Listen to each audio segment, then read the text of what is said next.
At the Broome Wilderness Park, Big Bluey already knows something's up, and croc keeper Dave Tapper is anxiously waiting for Tim to arrive so they can start relocating the massive beast.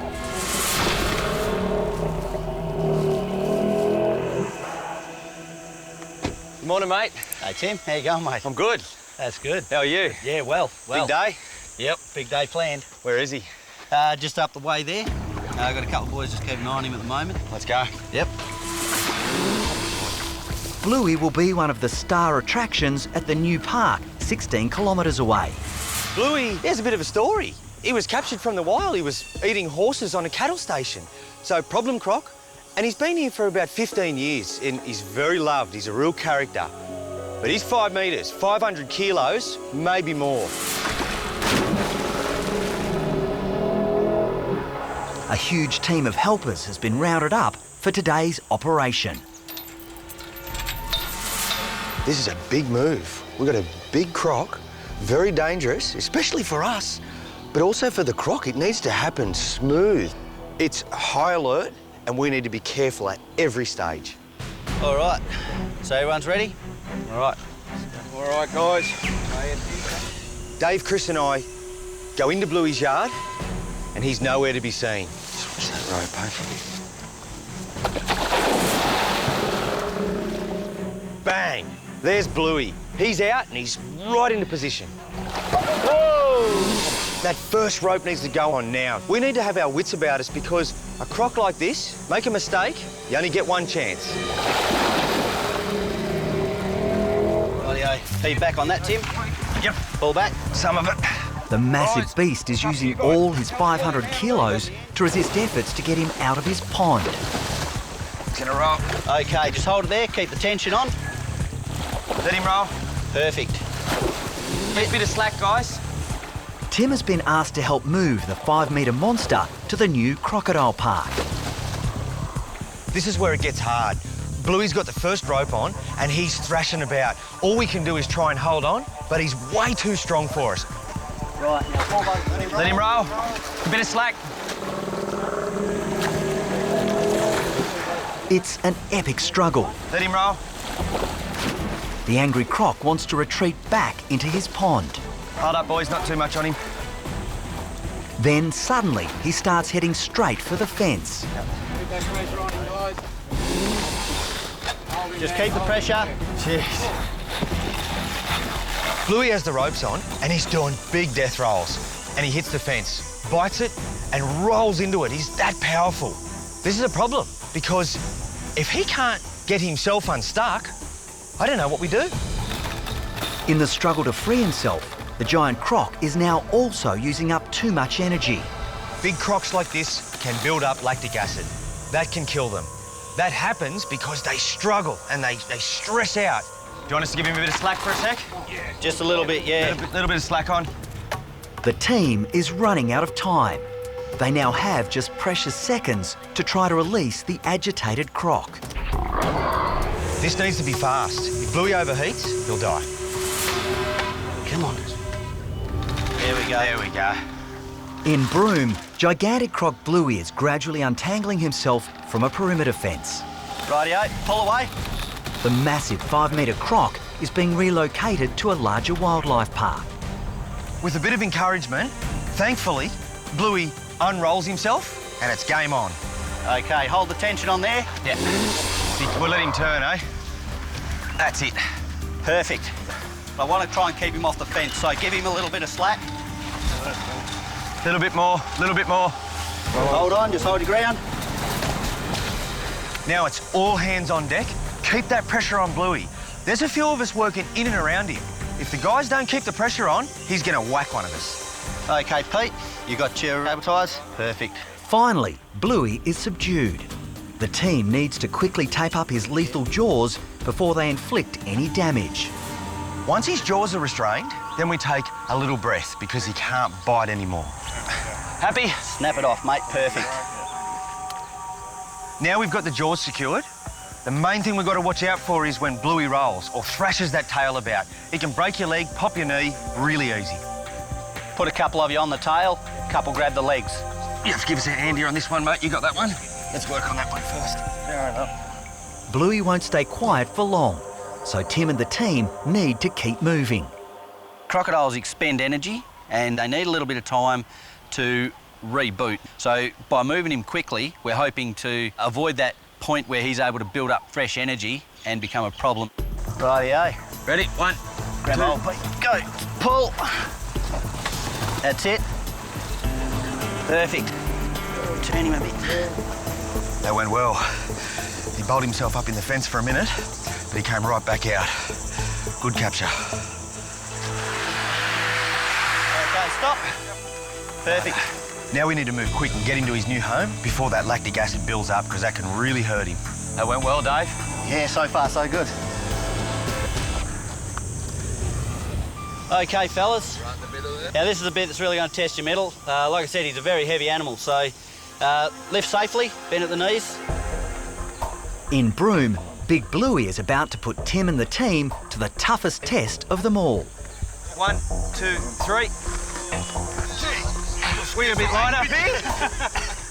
The 500-kilo heavyweight is being moved to the truck that will take him to the new park site. Shuffle, shuffle, that's it. Even though we're all prepared and ready for the lift, it's still caught everyone by surprise. The immense weight of Bluey is a real struggle. Okay, and down. Glad we had a few extra people. The road trip to Bluey's new home is just 16 kilometres, but every minute he stays restrained is critical. I'm sure he's stressing out. He's probably wondering what's going on. It's been a long time since he's had ropes on him and been captured, and our whole operation, of course, is to minimise that stress to him. Got a mattress for under his chest, just to stop the vibration. Now the crane lifts Bluey onto the truck, and we put some wet blankets on him and a shade structure, because we've got a 15-minute journey to Bluey's new home. We need to move fast. If Bluey overheats, he'll die. That's a confident croc. Yeah, exactly. So it went pretty well. I was pretty happy. In Broome, Bluey is finally on his way to his new pond at the relocated crocodile park. Now he's heading home. Oh, I'm glad for that. The release, well, that could be a different story. Yep. Tim is desperate to get the 500-kilo croc back into the water, so unloading has to get underway as quickly as possible. Let's get him off. When we let Bluey go, we want to see that he's full of energy. If he's not, and he's lethargic, and he just sits there, that's an indication that he's exhausted. We want to see a firecracker. That means he's got plenty of energy, and this was a success. We'll point his head right at the water.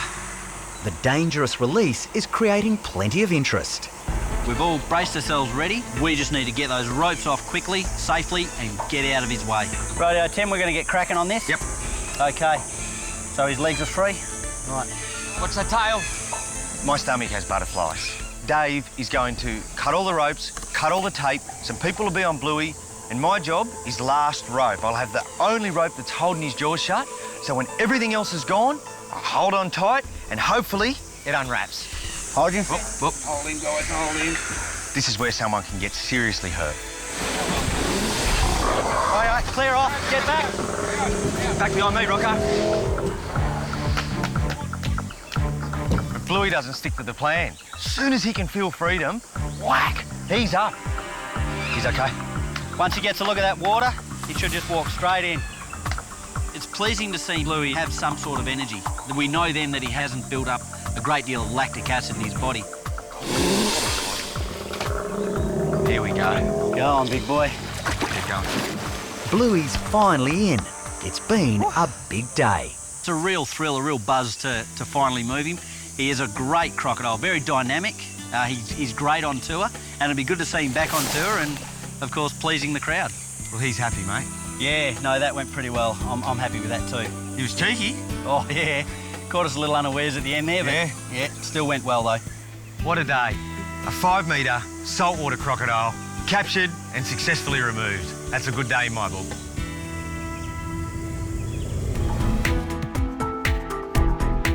That is our big male king cobra. Mate, I can see his problem already too. Is that a retained spectacle there? Yeah, very obvious, isn't it?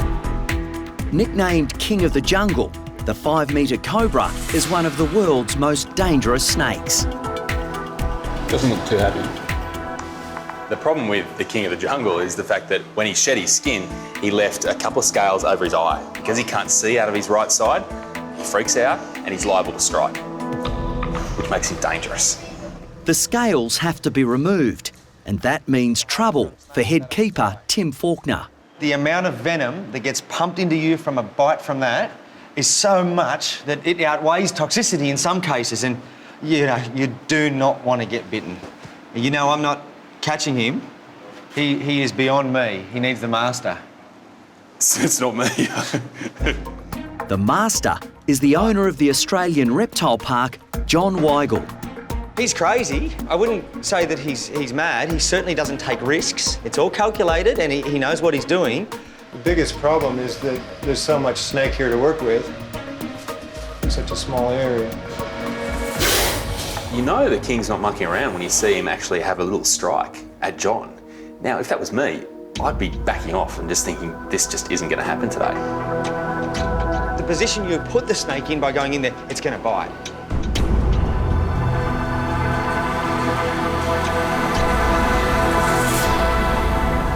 After several attempts, John finally pins down the formidable Cobra. So I'm going to need some help with this snake, guys. Given how venomous these snakes are and how much venom they inject, we're also going to milk him, so if he was to bite someone, mainly us or other keepers, it's going to be a lot less dangerous. Oh, look at that. Holy moly. See those fangs just injecting in. As far as procedures go, it's actually not that complicated. You're just getting some tweezers and lifting that scale off the eye. But you have all these conflicting emotions and energy inside you going, get out of there as soon as you can. So it's a matter of being gentle, precise, and quick. He's getting his first look at me and he doesn't like it. Oh, look at that. That's got to be 4 layers. Yeah, it's quite a few. So now comes the fun part, getting rid of the snake. Okay, everybody hop out. Okay, we ready with the door, guys? Yeah. Okay, operation successful. What we wanted to do was to get the snake out without scaring it too much and without sustaining a world newsworthy bite. It worked out perfectly. I think we have a happier snake on our hands now. There's a threshold that you have to decide to cross. Yeah. I don't think I could cross it. Would you cross it? We decided that threshold was sanity. Yeah. And you'd gone actually beyond that. Tim said he's crazy, but he's not mad. No, he's crazy and he's mad. At the Australian Reptile Park, General Manager Tim Faulkner is checking out a commotion in the cassowary enclosure. Cassowaries are really cryptic birds and not much is known about them in the wild or in captivity. So when an egg turns up in a yard, it's a bit of a surprise to say the least. Tim knows the egg will be infertile. Cassowaries are the same as chickens. Unless they've mated with the male, the egg is infertile. It has a yolk, white, but no little chick will ever grow. But the egg is a promising sign. We've had the female for 5 years. First egg she's ever laid. This proud girl is ready to mate. And how's she? Mate, she's prancing around. She's Yeah. making herself nice and big. First things first, let's go in and let's find out what she's going to do. I think she's going to be cranky. I think she's going to be cranky too. Settle down. Hey, settle down. Not only are cassowaries arguably the world's most dangerous bird, but they recognise the uniform and they hate us. Every time you enter a cassowary yard, it's potentially dangerous. Their feet and those claws can rip you apart. Oh, settle down, big girl. Look at her, look. Oh, yeah. She's presenting to him. At the Australian Reptile Park, the female cassowary is suddenly putting on a rare display. Look at that. Look at Look at that. that. Now he's Trying to be mated. Look at this. Look, these two cassowaries, male and female, live next to each other, separated by a fence. She's laid an egg, which means she's reproductively active. It's her first egg ever. We need to have a look at that egg, check the yard out, and then let them do their thing. Put them in together, stand back and observe. We have to get in. Of all the animals in the park, she's one of the most dangerous. Even though she's standing still, they go from 0 to 100 in a second. Despite the danger, Tim and his team need to get a close look at the egg. Watch your back on that fence, boys. Watch your back on that fence. But the male is now also hovering dangerously close. Hey, look at this. Look to the left. Look, 4 eggs. Look at that. So this one's rolled out. We enter the enclosure, walk down to where the egg's laying. Straight away you can see there's another 4 eggs to the left in a nest. Yeah, don't let her around that backside, boys. Yeah. I don't want to be cut off, please. Maybe she's laid it there and hasn't rolled it in, or maybe she laid it here and it's rolled out. The surprise haul confirms the female is definitely ready for mating. Look at that. She's just done something amazing. She's gone and sat down near the male and she wants him to mate with her. She's soliciting the male to come and mate. We'll get on out and let the male in. Okay, he's coming, guys. At the Australian Reptile Park, it's time for the eager young male cassowary to be introduced to his feisty female neighbour. Keep it there, Mike. Just push him back a bit, mate. Push him back a little bit. Just watch out. His aggression could go through the roof right now. Tim and his team are on high alert. Get ready here, because when they start running, they're going to run really fast and not pay attention to us. So just get ready for that. Okay, that's far enough for us, boys. So let's just hold a line here. Breeding cassowaries in captivity and knowing how to breed cassowaries in captivity is now critical. There are less than 1,000 cassowaries in the wild, and that number is steadily decreasing. If the cassowaries were reliant upon the captive population for their survival, at this point in time, we don't know enough. We're not very good at it, but we're learning. And exercises like this and successful matings mean we know how to do it, and if we need to secure the species in captivity, we can. Tim is anxious to see this pair succeed, but so far it hasn't exactly been love at first sight. Mate, just watch her. She's up on her toes. I can see how revved up she is. Last time this exact pair were introduced, the male got the female into a corner. He's almost half her size, and he just kicked 1, 2, 3, 4. Hey, settle down, you. We had to get in, break it up, separate the cassowaries, and that's terrifying, and then push the male back into a separate yard. Okay, now he's here. Let's back up a bit. Let's give him a bit of space, boys. Yep, quick mark.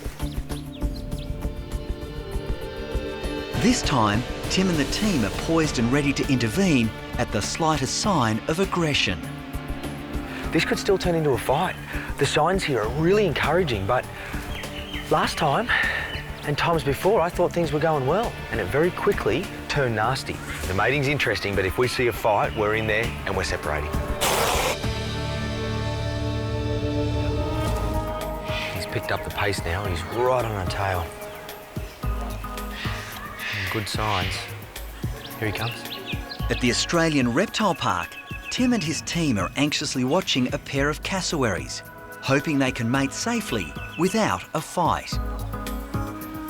Last time, at about the 15-minute mark, we had a kickboxing match on and we had to separate. That's a boy. All's calm. Despite their history of aggression, their courtship seems to be going smoothly. Not a lot's known about cassowaries, and in particular, their mating ritual, but what we do know is that the female solicits the male. She'll begin to walk, fluff her behind up, and indicate that she wants to be mated with. She's twice his size. It's no wonder he's a little intimidated. As the birds circle each other warily, the keepers can't let their guard down.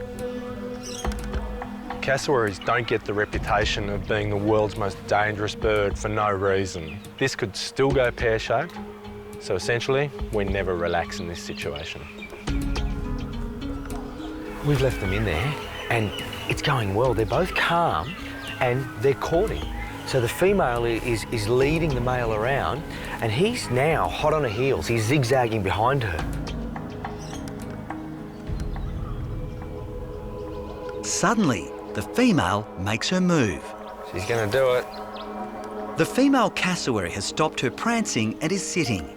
It's an open invitation for the male to begin mating. That's exactly what we're after. They're mating right now. That's the male on top. And the female's just gone and sat down. First time I've ever seen it this close.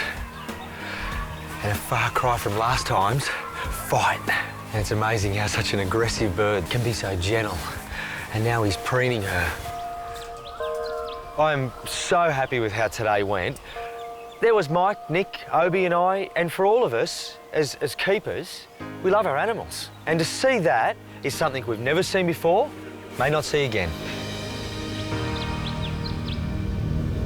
Brutus is as big as this boat. That's a little bit scary. Tim and Obi are investigating some trouble in the Australian Reptile Park's Alligator Lagoon.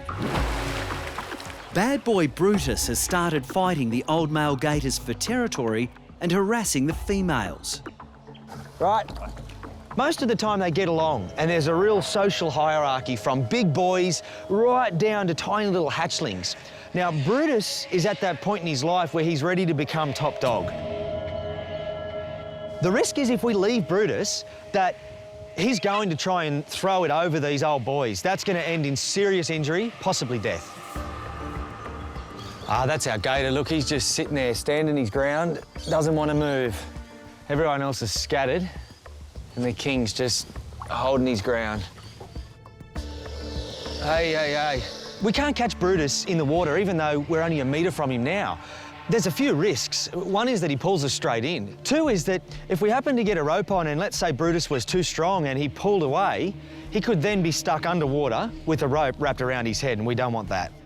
With Brutus now located, Tim will attempt to entice the deadly killer to the bank so he can be captured. Righto, mate, we'll see you in a little while. What have we got? Chickens. The lure. Rope. Yep. Yeah, there's some extra Good. rope. Beauty. Are we confident two of us are going to be enough? No, but I've got a little plan. At the Australian Reptile Park, bad boy Brutus has been terrorising the other alligators in the lagoon. This 400-kilo predator needs to be removed before his attacks turn lethal. Everyone's tense. We've had injuries in females, young males, old males, and that's because of Brutus. He's got everyone on hot coals because he's testing all the old males. Yep. We've got everything? Yeah, this is everything.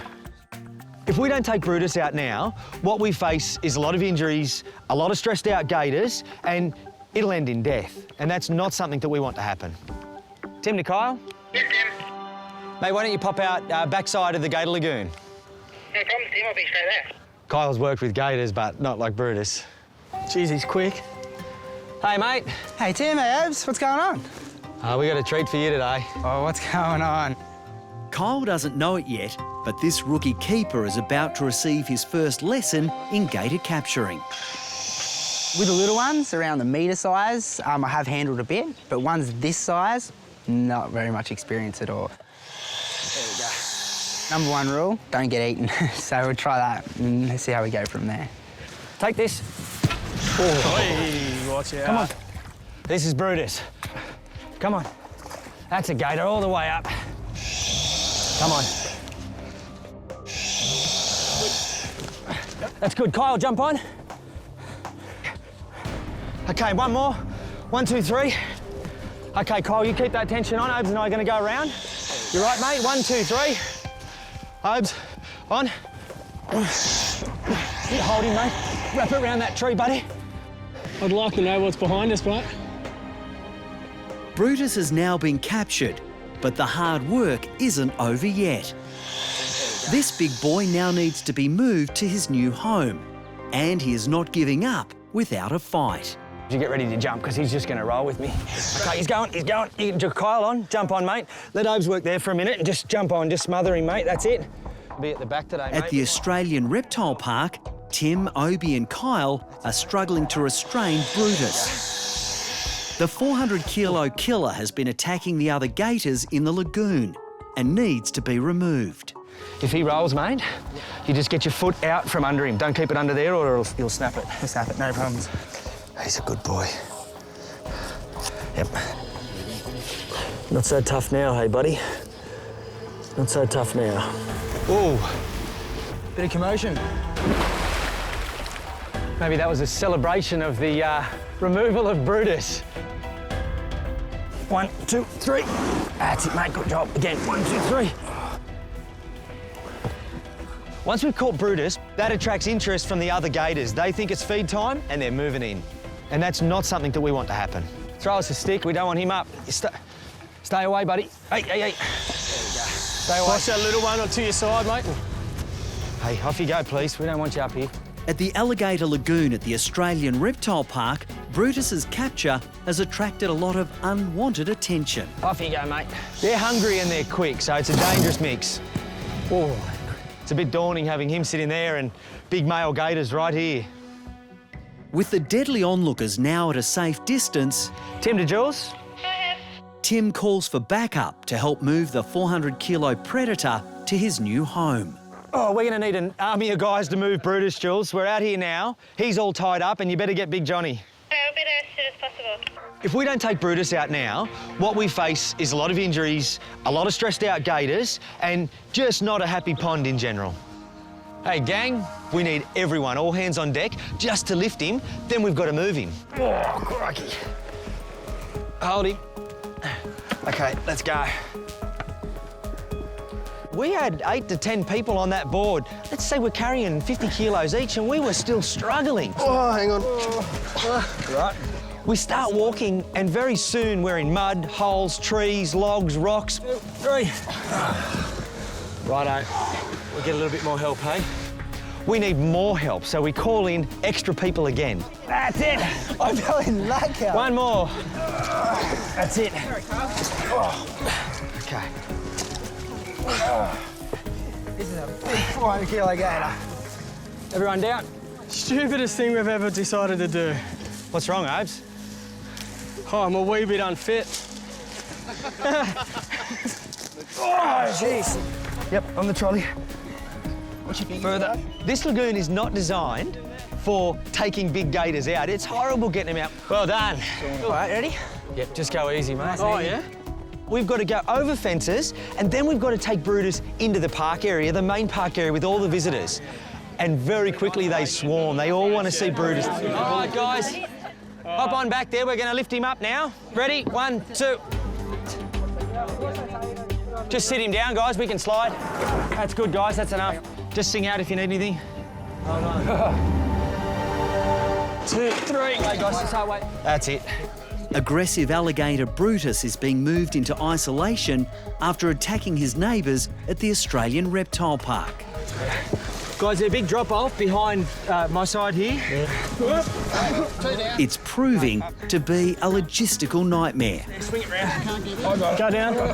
No. It's taken 30 minutes and 10 staff to move this massive 400-kilo gator to his new home. Yeah, it's going to take the gators a couple of days to realise that Brutus is not there. He's a real stirrer, and he goes gator after gator after gator, just testing them, see if he can put it over them. They're going to be pretty relieved when that doesn't happen today. All right, mouse free. Yep. I'm off, Tim. Good.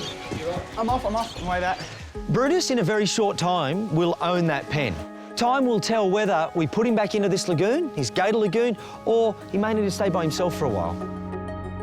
See you, mate. We've got a couple of sheep for you to look at, mate. A couple of sheep? Yeah. They need a little bit of work done on them. I do not believe for a second that you have just sheep here. Well, they might not be just sheep, mate. Let's go and have a look at them. That's what I thought. Where are they? Righto, let's Up go. here? Yep. Follow Natalie. The moment Greg says he wants me to look at some sheep, I'm straight away suspicious. This is a zoo that specialises in endangered species. The last time I checked, sheep weren't endangered. These aren't any sheep. These are Barbary sheep. Native to northern Africa, they weigh up to 140 kilograms, with sharp horns to defend themselves. Obviously, the standout feature of Barbary sheep are those horns. They're huge, and if they're threatened, they will use them. This is why this gentleman's standing over here. He's going to be able to assist you. Chris. Daryl Panther, Chris. Lovely to meet you, Daryl. Now, look, he hasn't told me much at all, so you're going to have to help me out. What are we doing with these sheep? They've got extended nails, so we have to trim their nails. So it's a little manicure? Not quite, no. I hope you're a good shot, because we have to sedate them. We have to clip them really hard because they are long nails. Daryl tells me that the plan with these sheep is to give them a nail trim. That's not as easy as walking up to them with a set of nail scissors and just politely asking to trim them. These guys will not like this one little bit. We've got to somehow get these guys sleepy, more relaxed about us touching their toenails. For sure. So we're going to use a dart gun. That's right. You will be shooting with the dart gun to sedate them. Yep. And hopefully they'll come up this way and go to sleep. All going well. Sounds very simple. At Halls Gap Zoo, Chris needs to tranquilise 4 feisty Barbary sheep. Their nails are dangerously long. If they continue to grow, they'll injure themselves or go lame. These guys have big, sharp horns, and the fact is, they're not afraid to use them. There's no way I can get close without them being sedated. We'll just mix these two together. Yep. Natalie and wildlife manager Daryl will be assisting Chris. So aside from being the person I blame if the drug dosages aren't quite right, Nat's job here really is quite important. She's going to assist us once we actually get in there and try to trim these nails, because it could get pretty chaotic in there. So I'd imagine they're going to be pretty wary of us approaching. They're going to be skittish. They know that something's going on for sure. Okay, he's in a good position there. For this dart to work, it has to go into muscle, and the area of this sheep that has the biggest amount of muscle is over their rump, their backside.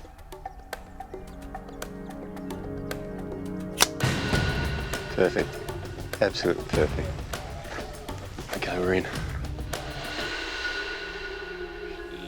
Okay, he's wobbly, so we know the dart's gone in. Okay, he's down. Chris now has to dart the remaining 3 sheep before the first one wakes up. Even though these guys aren't normal sheep, they still do what sheep do, which is panic. The moment they sense something's not quite right, they'll run, which is going to make darting them almost impossible.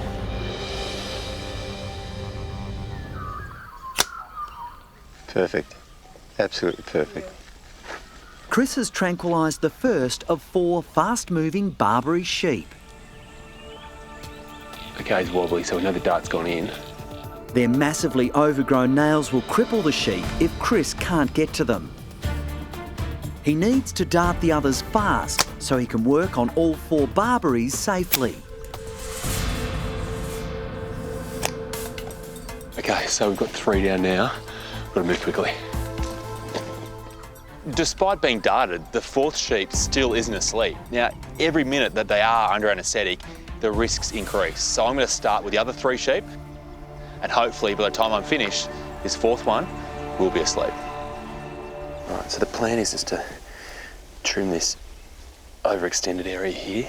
You can just see it starting to grow out here. So this is really important to do these because of the fact that if they do overgrow, then they essentially have to walk in a different way just to support themselves, and that can lead to arthritis or joint pain, and it can really age them prematurely. But it's also incredibly uncomfortable for them to walk around, as you can imagine, with nails that are just too long. All right, I'm pretty happy with that. Our first Barbary sheep couldn't have gone more smoothly. Now, the next 3 could be a bit harder. See how long and overgrown this one's got? It's actually starting to bend back on itself. The reason these are actually overgrowing is because the dirt here and the grass, even though it looks nice, it's actually too soft for their feet, so their hooves are always going to overgrow, unlike in the wild where it's rough, where they actually wear them down naturally. With 3 of the 4 sheep done, the last remains defiant. The problem is this final sheep just will not fall down. With him standing there, the issue is he's constantly metabolising those drugs and he's actually becoming more and more awake as time goes on. We need to act, and act now. Daryl is actually going to approach this sheep very slowly and try to grab the horns.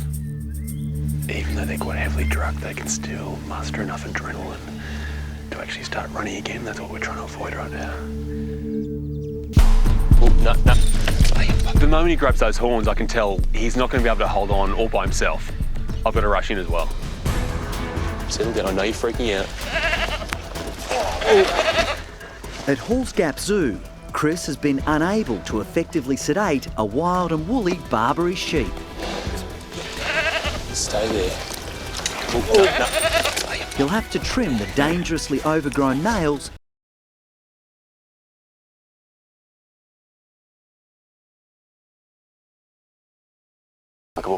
To see that. the length of that. You can see it's probably 3 times the length it should be. It should really only come down to about there. We've got it extending the whole way up here, so that's all going to have to come off. The important thing right now is just to not muck about, get the job done as soon as we can. Okay, I'm happy with that. Catching him was hard, but now letting him go with those horns flying around, anything could happen right now. You ready? Yep. 1, 2, 3. Stay away from there, stay away from there. He jumps up and all of a sudden heads straight towards the dam. Get away from the dam. Thankfully, he stops suddenly, sees what he's about to jump into, and changes course. Wow.